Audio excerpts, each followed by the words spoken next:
Hi everyone, welcome to the YouTube channel of Adhyan Academy. This is me Neha, the GS faculty of Adhyan Academy. I do teach environment over here and we are here to quickly discuss a very small yet another important topic on environment, যেটা কিনা হচ্ছে ecological succession.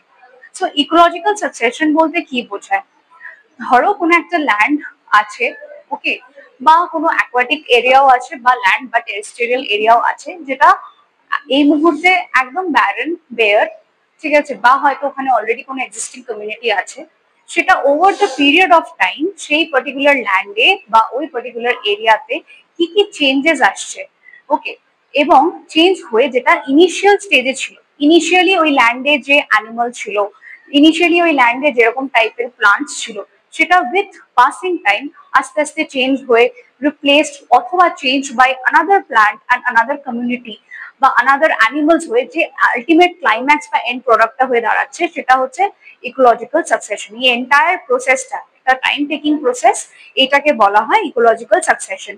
নাও যদি আমি একটা simple ভাবে আমি example দিয়ে বোঝাই, আন্ডারস্ট্যান্ড করানোর চেষ্টা করি, মনে করো একটা বাঞ্জার জমিন বা ব্যারেন ল্যান্ড আছে, সেখানে আস্তে আস্তে ওখানে ইনিশিয়ালি কিছু নিম্ন শ্রেণীর উদ্ভিদ বা lower category plant like Moses বা লাইকেন এই জিনিসগুলো গ্রো করলো। আস্তে আস্তে ওই জায়গাটাতে একেবারে ওর থেকে একটু আপার ক্যাটাগরি উদ্ভিদ যেমন ঘাস বা গ্রাসেস সেটা গ্রো করলো। আস্তে আস্তে সেখান থেকে একটু গুল্ম জাতীয় উদ্ভিদ বা শার্টস বা আরো বিভিন্ন রকমের হার্বস ক্যাটাগরির উদ্ভিদ গ্রো করলো।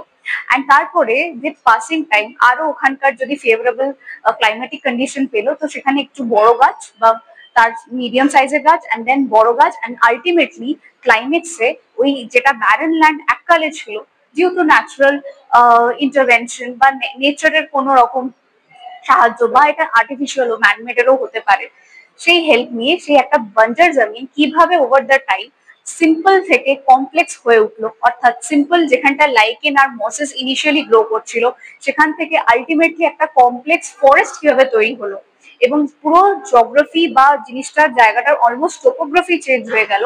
এই এন্টায়ার প্রসেসটাকে বলে হচ্ছে ecological succession. Now this ecological succession can be of different types. অনেক রকমের ecological succession হয়। Based on the nature, ecological succession is basically of two types. Now what are they? I have already written here on the board. কি nature হিসেবে ecological succession can B primary, can be secondary. মনে করো যদি succession এমন একটা জায়গায় হয় যে জায়গায় আগে কোনো লাইফ, কোনো প্রাণ, কোনো কমিউনিটির এক্সিস্টেন্স ছিল না, সেই একটা বেয়ার জায়গা যখন পুরোপুরি চেঞ্জ হয়ে একটা কমপ্লেক্স এরিয়ায় কনভার্ট হচ্ছে, যেখানে বিভিন্ন রকম কমিউনিটির অ্যানিমাল এবং প্ল্যান্ট অলরেডি গ্রো করে গেছে, তখন সেটাকে বলা হয় প্রাইমারি সাকসেশন। whereas সেকেন্ডারি সাকসেশনটা একটু অন্যরকম।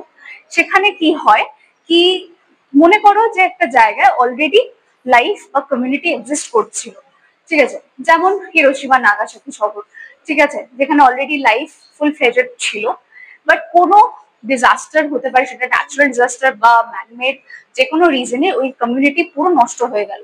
অ্যান্ড তারপরে ওইটা হওয়ার পর ওই এরিয়াতে again rebuilding of that community, যেখানে অলরেডি লাইফ এক্সিস্ট করছিল, সেখানে আবার সেটা একটা ঘটনার পর যখন পুরোপুরি ডিজাস্টার হয়ে গেল, তারপর ওখানে আবার ওই জায়গায় রিবিল্ড হওয়াটা এবং সেখান থেকে আগেন ফুল ফ্লেজেড একটা ক্লাইম্যাক্স কমিউনিটি তৈরি হওয়াটা, এটাকেই বলে হচ্ছে সেকেন্ডারি সাকসেশন। whereas প্রাইমারিতে একদম আমরা বেসিক থেকে শুরু করছি, যেখানে we have zero in our hand, আর সেকেন্ডারিতে যেখানে আমরা অলমোস্ট একটা ধ্বংসাবশেষের পর থেকে শুরু করি, লাইফ এক্সিস্ট করছিল but somehow mishap happened and now there is almost nothing, তার উপর থেকে যখন আমরা শুরু করি এবং ফাইনালি আমরা ক্লাইম্যাক্স কমিউনিটি পেয়ে যাই এবং একটা ফাইনাল এন্ড প্রোডাক্ট পেয়ে যাই, তখন ওটা হয় সেকেন্ডারি সাকসেশন।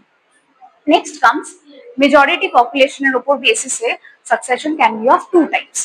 কোন একটা এরিয়ায় যদি অ্যানিমাল ইন্ডিভিজুয়াল বা অর্গানিজমের থেকে প্লান্ট অর্গানিজমের সংখ্যা বেশি হয়, মানে লেটস সে কোনো এমন একটা গ্রাসল্যান্ড এরিয়া যেখানটায় প্লান্টের সংখ্যাটা জাহির সি বাত হ্যাঁ অ্যানিমালদের থেকে একটু বেশি হবে ইউজুয়ালি, তো সেক্ষেত্রে যদি কোন একটা এরিয়াতে plant population is majority in quantity, ওই জায়গাকার সাকসেশন কি বা ওই রকম সাকসেশন হয়ে আসার পর এমন একটা এরিয়া তৈরি হচ্ছে যেখানে প্লান্ট বেশি হয়ে যাচ্ছে অ্যানিমালদের থেকে, সেটাকে বলা হয় অটোট্রপিক সাকসেশন।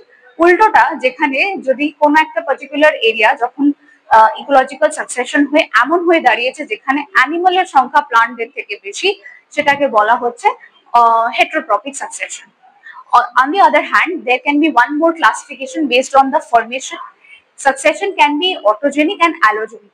যদি ইকোলজিক্যাল সাকসেশন এসেছেই সেখানকার পাইনিয়ার কমিউনিটি বা সেখানকার লিভিং অর্গানিজমরাই এনেছে ওই জায়গাকার ইকোলজিক্যাল সাকসেশন, তাহলে এই প্রসেসে আসা ইকোলজিক্যাল সাকসেশনকে বলবো অটোজেনিক ইকোলজিক্যাল সাকসেশন.